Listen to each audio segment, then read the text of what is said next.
this is Bhavna Puri and today we will talk about proteins. So before I directly jump on this topic, we should know what are proteins, right?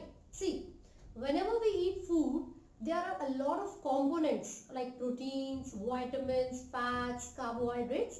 इसका मतलब क्या हुआ?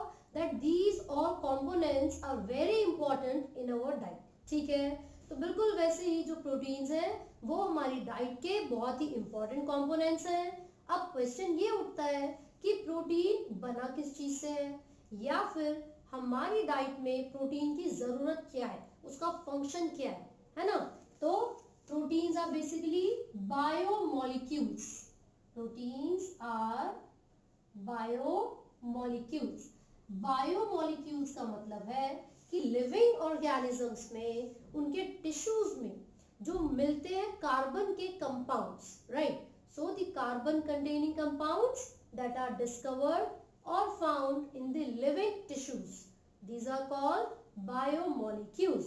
So all the biomolecules generally they contain carbon and proteins are one of them. ठीक है? अब जो basic unit है protein की वो क्या होगी? तो जो बेसिक यूनिट होती है प्रोटीन की वो है अमीनो एसिड्स। अब ये जो अमीनो एसिड्स हैं ये कितने तरीके के हो सकते हैं या फिर इसका स्ट्रक्चर कैसा होगा, ये कौन कौन से फंक्शंस को परफॉर्म करेंगे? सो बेसिकली जितने भी अमीनो एसिड्स हैं there are hundreds of amino acids out of which 20 amino acids help in the synthesis of protein. यानी कि there are hundreds of amino acids and approximately 20 amino acids are there that code for that synthesize the proteins. Correct? अब ये तो हमें पता चल गया कि जो प्रोटीन्स हैं वो बहुत सारे अमीनो एसिड से मिलकर बने हुए हैं। हंड्रेड्स ऑफ अमीनो एसिड्स हमारे एटमॉस्फेयर में प्रेजेंट हो सकते हैं और उसमें से 20 अमीनो एसिड्स ऐसे हैं जो कि प्रोटीन की सिंथेसिस यानी कि फॉर्मेशन में हेल्प करेंगे। ठीक है? तो जो बाकी अमीनो एसिड्स हैं वो किस तरीके के फंक्शन परफॉर्म करेंगे? हो सकता है जैसे कि आप इंसुलिन का एग्जांपल ले लीजिए या फिर ऑर्निथिन का एग्जांपल ले लीजिए। दीज आर सर्टेन प्रोटीन्स जो कि अमीनो एसिड से बने हैं, लेकिन जैसे ऑर्निथिन है तो वो क्या करेगा? वो एक ऐसा अमीनो एसिड है जो कि प्रोटीन की फॉर्मेशन नहीं करता है। ठीक है? तो वो किसमें से आ गया? बाकी जो 20 के अलावा बचे होंगे, राइट? अब अमीनो एसिड्स के जब स्ट्रक्चर के बारे में हम बात करेंगे तो हमें पता चलेगा that they have alpha carbon. एक मेन कार्बन होता है इनके पास और हमें पता है कार्बन टेट्रावेलेंट होता है, उसकी 4 वैलेंसी होगी। तो यहाँ पर ये कार्बन 4 अलग अलग बॉन्ड्स बनाएगा। सबसे पहले हम देखेंगे एक कार्बोक्सिलिक एसिड होता है, एक अमीनो ग्रुप होगा, यहाँ पर एक वेरिएबल ग्रुप होता है एंड दिस इज हाइड्रोजन। इसका मतलब ये हुआ कि एक सिंपल अमीनो एसिड के स्ट्रक्चर में अल्फा कार्बन प्रेजेंट होता है and this alpha carbon is attached with 4 different components and what are these components? आप देखोगे यहाँ पर एक कार्बोक्सिलिक ग्रुप है, अमीनो ग्रुप है, this is hydrogen and this is R which represents the variable group. क्या रिप्रेजेंट करेगा? Variable group. अब इसका क्या मतलब है? सी, वेरिएबल ग्रुप एक ऐसा ग्रुप है जो कि हाइड्रोजन हो सकता है, मिथाइल हो सकता है, हाइड्रोक्सी मिथाइल हो सकता है, यानी कि ये वेरी करेगा। वेरी करेगा मतलब डिफर कर सकता है अलग अलग अमीनो एसिड्स में, राइट? तो यहाँ पर एक सिंपल एक बेसिक स्ट्रक्चर मैंने आपको समझाया है और मैंने आपको ये बोला कि हाइड्रोजन हो सकता है इसकी जगह पर, मिथाइल हो सकता है या फिर हाइड्रोक्सी मिथाइल हो सकता है। ठीक है? तो अगर यहाँ पर हाइड्रोजन होगा so it will be the simplest amino acid that is the glycine. अगर यहाँ पर मिथाइल ग्रुप होगा it will be alanine. अगर यहाँ पर हाइड्रोक्सी मिथाइल होगा तो ये क्या कहलाएगा? it will be serine. तो इसका मतलब ये हुआ this R which represents the variable group, it may vary in different amino acids. ठीक है? Now यहाँ पर आप देख सकते हो it has negative charge, लेकिन यहाँ पर ये जो NH3 प्रेजेंट है, if it is represented as positive charge, तो एक ही अमीनो एसिड में पॉजिटिव और नेगेटिव दोनों ही चार्ज आपको दिखेंगे, and this type of condition is called zwitterion. क्या बोलेंगे इस कंडीशन को? Zwitterion. ऐसा क्यों बोल रहे हैं? बिकॉज ये एक तरीके से न्यूट्रल होगा, it contains both the positive and the negative charges। यहाँ पर आप देख रहे हो ये negative charge and this is the positive charge, तो ये क्या हो जाएगा? न्यूट्रल हो जाएगा। यहाँ पर एग्जांपल है, मतलब फॉर्म का नाम गिवन है which is zwitter ionic form. Clear है? तो कुछ एग्जांपल्स भी देख लेते हैं हम फटाफट से एसिडिक अमीनो एसिड के। These are acidic, then basic and then neutral. ठीक है, देखिए जो एसिडिक अमीनो एसिड है इसमें आप ग्लूटामिक एसिड के बारे में पढ़ सकते हो, ग्लूटामिक एसिड। ठीक है, या फिर एस्पार्टिक एसिड भी इसका एग्जांपल हो सकता है, एस्पार्टिक एसिड। जब बेसिक अमीनो एसिड्स की बात करेंगे, so it could B lysine, arginine etcetera. ठीक है, जब न्यूट्रल अमीनो एसिड्स की बात करते हैं, इट कुड बी वेलिन, है ना। तो हमने यहाँ पर कुछ एग्जांपल्स देखे हैं। मैंने ये बोला that the amino acids could B positive, negative और न्यूट्रल, है ना। अब हमें कैसे पता चलेगा कि भैया ये एसिडिक है तो कौन सा चार्ज होगा, बेसिक है तो कौन सा चार्ज होगा, और न्यूट्रल है तो ऑब्वियसली इट कैंसल्स आउट, है ना। तो पॉजिटिव और नेगेटिव दोनों कैंसिल हो जाते हैं। तो एसिडिक जो भी अमीनो एसिड्स होंगे उनके अंदर नेगेटिव चार्ज होता है। कौन सा चार्ज होगा? Negative. And the basic amino acids will B positive in charge, will be positive. जबकि न्यूट्रल मैंने आपको बोला कि वो न्यूट्रल कर देता है दोनों ही चार्जेस को। तो अभी तक हमने क्या पढ़ा है? जो प्रोटीन्स हैं, दीज आर बायोमोलिक्यूल्स, जो कि लिविंग ऑर्गेनिजम्स के टिश्यूज में मिलेंगे। इनका जो एक बेसिक है, यानी कि इनका जो कंपोजिशन है, बेसिक यूनिट है, वो क्या है? Amino acids. अमीनो एसिड का एक स्ट्रक्चर मैंने आपको बताया जिसमें अल्फा कार्बन होता है। Let me write it here, this is the alpha carbon. Carbon की 4 वैलेंसी है, यानी कि वो टेट्रावैलेंट है, तो यहाँ पर उसने 4 अलग अलग बॉन्ड बनाए। And out of these 4 bonds here is the variable group. This variable group में vary, as the name suggest, वो वेरी कर सकता है।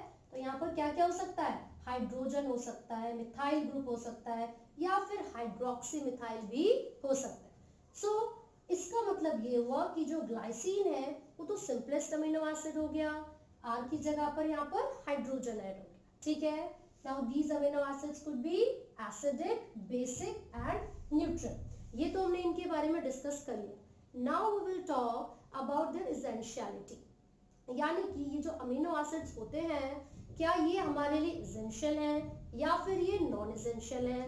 अब इनको हमने 2 कैटेगरीज में डिवाइड किया हुआ है। लेट्स सी कौन कौन सी कैटेगरीज हैं। अभी मैंने आपको बताया these could be essential amino acids और non essential amino acids, non essential amino acids. ठीक है, देखिए एसेंशियल का मतलब ये होता है कि ये कुछ ऐसे अमीनो एसिड्स हैं that should be present in our diet. हमारे फूड के अंदर, हमारी डाइट के अंदर इनको प्रेजेंट होना जरूरी है। लेकिन one of the most important things that we need to know is these amino acids are not present, sorry, are not synthesized in our body. जो essential amino acid है are not synthesized in our body. So this is the reason ना कि हमें उसको बाहर से लेना पड़ता है। कहाँ से ऑब्टेन करेंगे? We will obtain it from outside, यानी कि अपने डाइट से। We take it from our diet। हम कहाँ से इसको ऑब्टेन करते हैं? अपनी डाइट से। And this is just the opposite, can be synthesized, can be synthesized in our body. और यहाँ पर नॉट प्रेजेंट, में लिखेंगे, में not present in our diet. ठीक है। So the amino acids could be essential और नॉन एसेंशियल। अब ये जो एग्जांपल्स हैं, यानी कि जो दो टाइप्स हमने पढ़े हैं, and now we will talk about the examples. अब हम तीन एग्जांपल्स यहाँ पर पढ़ रहे हैं, ठीक है, एसेंशियल के भी और नॉन एसेंशियल के भी। So let me write it here. आप याद कर सकते हैं TMP और यहाँ पर AAA, ठीक है। जैसे कि T का मतलब है ट्रिप्टोफैन, ट्रिप्टोफैन। M का मतलब है मिथ्योनिन, मिथ्योनिन। P का मतलब है फिनाइल एलेनिन, फिनाइल एलेनिन। और यहाँ पर जो AAA है आप याद कर सकते हैं alanine, asparagine, asparagine and aspartate, aspartate, right? So these are the essential amino acids and these are the non-essential amino acids. तो आपको इन दोनों को कैटेगरी के हिसाब से याद रखना है। कुछ एग्जांपल्स हमसे पूछ लिए जाते हैं, कई बार डिफरेंस आ जाता है एसेंशियल और नॉन एसेंशियल अमीनो एसिड में। सो अगर आप 2 एग्जांपल्स भी मेंशन करोगे so it will be more than enough, ठीक है। तो ये तीन एग्जांपल्स हमने यहाँ पर कवर कर लिए। Now we know that proteins are those biomolecules which are made up of amino acids.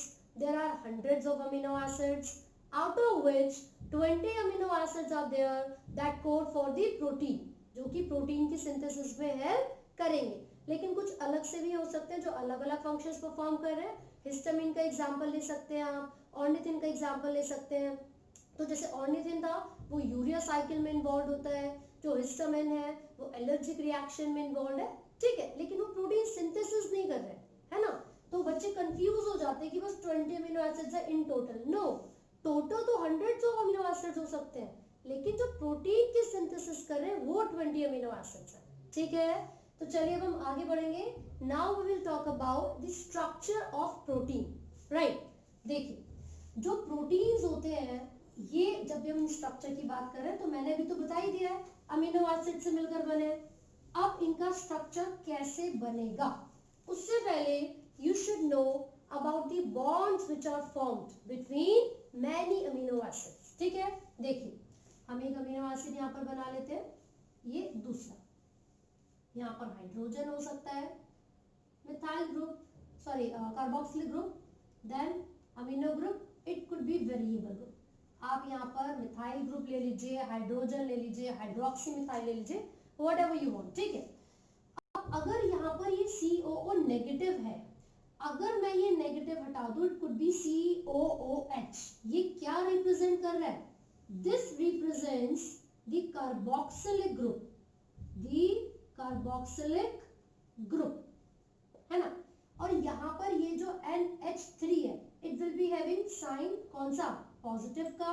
जबकि यहाँ पर अगर मैं NH2 करके लिख रही हूँ NH2, it is again the amino group. ये कौन सा ग्रुप होता है? अमीनो ग्रुप होता है ना। तो जब बहुत सारे अमीनो एसिड्स आपस में बाइंड करते हैं, कौन से बॉन्ड की मदद से? यहाँ पर मैं मेंशन कर देती हूँ पेप्टाइड बॉन्ड। कौन सा बॉन्ड बनेगा इन अमीनो एसिड्स के बीच में? Peptide bond. तो इसका मतलब ये हुआ कि जब बहुत सारे अमीनो एसिड्स एक दूसरे के साथ बाइंड करेंगे पेप्टाइड बॉन्ड की मदद से, तो एक पॉलीपेप्टाइड चेन बनेगी। Let's say A, B, C, D. These all are the amino acids, and in between these amino acids, it is the peptide bond. तो कितने सारे पेप्टाइड बॉन्ड्स यहाँ पर बन गए हैं, तो हम इसको क्या नाम दे सकते हैं? Polypeptide chain, polypeptide chain. तो अगर आपसे पूछेंगे प्रोटीन्स क्या है तो आप बोल सकते हो प्रोटीन्स पॉलीपेप्टाइड चेन्स होते हैं। कैसे बने हैं? अमीनो एसिड जब एक दूसरे के साथ जुड़ेंगे वो भी पेप्टाइड बॉन्ड से, तब जाकर एक प्रोटीन की फॉर्मेशन होगी। तो अब ये बॉन्ड बनेगा कैसे? मुझे पता है कि ये कार्बोक्सिलिक ग्रुप है और ये अमीनो ग्रुप है। Now what will happen? अब आप यहां से ये H और O, HO और यहां से एक हाइड्रोजन को रिमूव करवाओगे, तो यानी कि removal of one water molecule H यानी कि H2 एंड O, H2O। जब भी दो अमीनो एसिड्स एक दूसरे के कांटेक्ट में आएंगे there will be dehydration, that means there will be the removal water molecule और वाटर मॉइटी। तो जैसे ही यहाँ से एक वाटर का मॉलिक्यूल रिमूव होगा तो देखिए जरा किस तरीके से बॉन्ड बनेगा, CO, क्योंकि यहाँ तो CO बचा है, और यहाँ पर NH, that would be NH। तो ये जो बॉन्ड बना है CO और NH के बीच में, now this is called peptide bond। Clear है भाई? तो हमने किस बारे में बात की है, पेप्टाइड बॉन्ड कैसे बनेगा। पहली चीज, रिमूवल ऑफ वाटर मॉलिक्यूल से। किसके बीच में बनेगा, अमीनो एसिड्स के। प्रोटीन्स क्या है, पॉलीपेप्टाइड चेन। तो आपको अब पेप्टाइड बॉन्ड बनाना आ गया है। जितने भी अमीनो एसिड्स होंगे सब एक दूसरे से इससे पेप्टाइड बॉन्ड की मदद से ही जुड़े होते हैं, और हमेशा किसी भी पॉलीपेप्टाइड चेन में डिफरेंट अमीनो एसिड्स एक दूसरे के साथ जुड़ते हैं, इसलिए प्रोटीन्स को हेट्रोपॉलीमर कहा जाता है। प्रोटीन्स को हेट्रोपॉलीमर कहा जाता है। हेट्रो का मतलब क्या होता है, different, because different amino acids are joined together to form a polypeptide chain. तो हमें क्या पता चला कि प्रोटीन्स हेट्रोपॉलीमर होते हैं। ठीक है, अब यहाँ पर ये जो अमीनो एसिड्स आप देख रहे हो, ये जो पेप्टाइड बॉन्ड बना है, यहाँ पर हम लिख रहे हैं by the process of dehydration, by the process of dehydration, which means the removal of water molecule। ठीक है, किस किस के बीच में बना है, फर्स्ट अमीनो एसिड के carboxylic group and second amino acid के अमीनो ग्रुप के बीच में। तो हम यहाँ पर लिख लेते हैं फटाफट से, फर्स्ट अमीनो एसिड का कार्बोक्सिलिक ग्रुप। तो ये जो पेप्टाइड बॉन्ड है, it is formed between carboxylic group of first amino acid and, भाई पहले अमीनो एसिड का कार्बोक्सिलिक ग्रुप था, लेकिन दूसरे अमीनो एसिड का अमीनो ग्रुप था, and amino group of second amino acid. तो इस तरीके से एक पेप्टाइड बॉन्ड की फॉर्मेशन होगी। बहुत सारे पेप्टाइड बॉन्ड अगर बनते हैं तो वो पॉलीपेप्टाइड चेन होगी। ठीक है, अगर किसी भी प्रोटीन में सिर्फ एक ही पॉलीपेप्टाइड चेन है, so it will be called monomeric. Mono means one, तो ये मोनोमेरिक प्रोटीन होगा। लेकिन अगर किसी भी प्रोटीन में बहुत सारी पॉलीपेप्टाइड चेन्स हैं, so it will be called polymeric. Polymeric protein. Monomeric का एग्जांपल सिंपलेस्ट प्रोटीन्स ले सकते हैं, ग्लोबिन ले सकते हैं आप, और पॉलीमेरिक का एग्जांपल हीमोग्लोबिन हो सकता है। हमारे ब्लड में जो रेस्पिरेटरी पिगमेंट है दैट इज हीमोग्लोबिन, उसमें 2 अल्फा और 2 बीटा चेन्स होती हैं, इसीलिए उसको कंसीडर किया जाता है एज पॉलीमेरिक प्रोटीन। क्लियर है? Now we will talk about the structures of protein. ठीक है, चलिए अमीनो एसिड्स हो गया, पेप्टाइड बॉन्ड्स हो गए, अब हम बात कर रहे हैं structures of protein. Let me write it here, structure of proteins. See, ये जो प्रोटीन्स हैं इनको हम अलग अलग कैटेगरीज में डिवाइड करें, उनके स्ट्रक्चर्स को अलग अलग लिख रहे हैं। सबसे पहले होता है प्राइमरी स्ट्रक्चर। सबसे पहले होगा primary structure of protein. Primary structure का मतलब क्या है, there will be a linear chain, एक स्ट्रेट लाइन 180 डिग्री की लाइन बनेगी, and all the amino acids will be present like this. मान लीजिए this is A, B, C, D and so on. तो जितने भी अमीनो एसिड्स हैं वो किस तरीके से अरेंज्ड है, एक स्ट्रेट लाइन की फॉर्म में। Let me make it straight like this. ठीक है, तो पहला जो अमीनो एसिड होगा उसका अमीनो ग्रुप आपको नजर आएगा, लास्ट अमीनो एसिड का कार्बोक्सिलिक ग्रुप आपको नजर आएगा। ऐसा क्यों, देख लो भैया, इस तरीके से तो होता है। तो यहाँ पर अमीनो ग्रुप है, यहाँ पर carboxylic group, again amino group and this is carboxylic group. तो सबसे स्टार्टिंग में आपको क्या नजर आ रहा है, फर्स्ट अमीनो एसिड का अमीनो ग्रुप। लास्ट में क्या नजर आ रहा है, लास्ट अमीनो एसिड का carboxylic group. It means first amino acid is called N-terminal amino acid। ये जो ऊपर आपको डैश दिख रहा है, this is called N-terminal। This is C terminal amino acid. ठीक है भाई, तो प्राइमरी स्ट्रक्चर का मतलब क्या है? All the amino acids are present in a linear form. जितने भी अमीनो एसिड्स होंगे वो लीनियर फॉर्म में प्रेजेंट होंगे, एक स्ट्रेट लाइन की फॉर्म में प्रेजेंट होंगे। ठीक है, एग्जांपल्स मैं सबके एक साथ करवाऊंगी। पहले हम देखेंगे कि किस किस तरीके का स्ट्रक्चर हो सकता है प्रोटीन का। ठीक है, so it was the primary structure. Now the secondary structure. Secondary structure देखिए, जब प्राइमरी स्ट्रक्चर में एक स्ट्रेट लाइन बन रही है तो secondary structure will be quite modified, थोड़ा सा तो चेंज होगा उसके अंदर। सो व्हाट हैपेंस इज, ये राइट हैंडेड फैशन में, राइट हैंडेड हेलिक्स में चेंज या मॉडिफाई हो जाता है, and it would be the N terminal, it will be the C terminal amino acid. हमेशा आपको याद रखना है राइट हैंडेड फैशन में ही, राइट हैंडेड फैशन में ही हेलिक्स बनेगा, हेलिक्स फॉर्म होगा। This will be a helix, इसको बोलते हैं alpha helix form of protein. जो सेकेंडरी स्ट्रक्चर है it could be alpha helix form of a protein. Otherwise the another one is the beta pleated sheet. This is the beta pleated sheet. इस तरीके से amino acids arranged है, these are the amino acids like this. ठीक है, तो यहाँ पर वो जुड़े हुए होंगे एक दूसरे से, तो इसको बोलेंगे क्या? Beta pleated, PLEATED, beta pleated sheet. तो दो तरीके के स्ट्रक्चर्स आप देख सकते हो सेकेंडरी स्ट्रक्चर ऑफ प्रोटीन में। It could be alpha helix और it could be beta pleated sheet. सबसे पहले जब प्राइमरी की बात की थी तो जितने भी अमीनो एसिड्स थे वो सब एक दूसरे से जुड़े हुए थे, किसकी मदद से? पेप्टाइड बॉन्ड से, and it was forming a linear line, straight line. ठीक है, so what kind of bond was present? तो उसमें सिर्फ और सिर्फ पेप्टाइड बॉन्ड प्रेजेंट था, राइट। लेकिन जब हम सेकेंडरी स्ट्रक्चर की बात करेंगे so it will be having peptide bond as well as hydrogen bond, as well as hydrogen bond। अब ऐसा क्यों?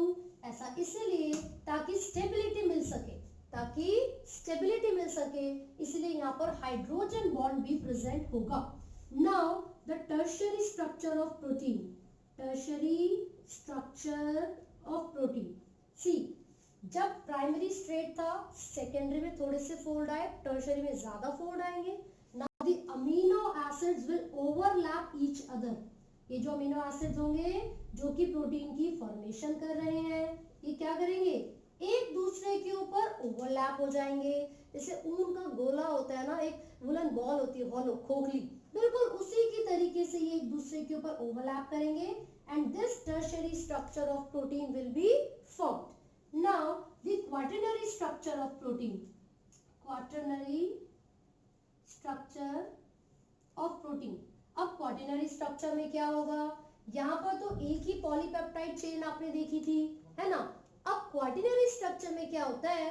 टू और more than two polypeptide chains, दो या दो से ज्यादा पॉलीपेप्टाइड चेन्स एक दूसरे के साथ बाइंड करती हैं, एक दूसरे के साथ ओवरलैप करेंगी, and the quaternary structure of the proteins will be formed. So it will be like this, ये एक चेन है, this is the another one, this is the next। तो इस तरीके से 4 peptide chains you could see here। ठीक है, तो ये एग्जाम्पल की अगर बात करें तो haemoglobin, haemoglobin has 2 alpha and 2 beta chains. Haemoglobin में 2 अल्फा और 2 बीटा चेन्स होती हैं, तो ये किसका एग्जाम्पल हो गया? क्वाटरनरी का। टर्शियरी में all the enzymes, all the enzymes, ये सब क्या होते हैं? 3D स्ट्रक्चर शो करते हैं, 3D स्ट्रक्चर शो करते हैं, and these are functionally active, these are functionally active। ठीक है, तो क्वाटरनरी वाले भी एक्टिव रहेंगे, वो भी अपनी एक्टिविटीज को अच्छे से परफॉर्म करेंगे, है ना। अब इन दोनों में बॉन्ड्स कौन कौन से होते हैं? तो भाई पेप्टाइड बॉन्ड तो दोनों में ही है, पेप्टाइड, साथ ही साथ हाइड्रोजन बॉन्ड भी दोनों में है, हाइड्रोजन देन आयोनिक बॉन्ड भी आपको उसके अंदर देखने को मिलेगा, ionic bond along with disulphide, along with disulphide bond, ठीक है, it could B SULFIDE also, ठीक है। तो हमने यहाँ पर देखा प्राइमरी स्ट्रक्चर्स, इसमें एक एग्जांपल आप इंसुलिन ले सकते हो। जनरली जो प्राइमरी स्ट्रक्चर्स है वो एक्टिव नहीं होते हैं, है ना, लेकिन इंसुलिन एक एक्सेप्शन होगी उसकी। तो एग्जांपल हमने लिख लिया इंसुलिन। सेकेंडरी का जो एग्जांपल है आप केराटिन ले सकते हैं, केराटिन और या फिर सिल्क फाइबर, ठीक है। अब ये क्या है, बेसिकली सेकेंडरी स्ट्रक्चर भी फंक्शनली इनएक्टिव रहता है। जैसे प्राइमरी इनएक्टिव है, सेकेंडरी भी इनएक्टिव होगा। प्राइमरी का एक एग्जांपल इंसुलिन देखा, इसका एक एग्जांपल आपने केराटिन या फिर सिल्क फाइबर देखा। टर्शियरी का example enzymes, these are active, and quaternary का example haemoglobin, and these are also active proteins और एंजाइम्स जो 3D है ना। यहाँ पर एक चीज हमेशा याद रखिए, almost all the enzymes are proteins, almost all the enzymes are protein, all the enzymes are proteins। अब मैंने almost क्यों लिखा है भाई, सारे enzymes proteins क्यों नहीं है, क्या कोई exception है? Yes, definitely there is an exception। आपने एग्जाम्पल भी सुना होगा राइबोजाइम का, एक एग्जाम्पल सुना होगा आपने राइबोजाइम का, तो वो 23SR RNA, क्या नाम है, let me write it here, almost all enzymes are protein, तो वो कौन से हैं जो नहीं है, 23SR RNA और राइबोजाइम्स, ठीक है। तो ये एक एक्सेप्शन है जो कि आपको याद रखनी है। And now with this we complete the topic structures of proteins।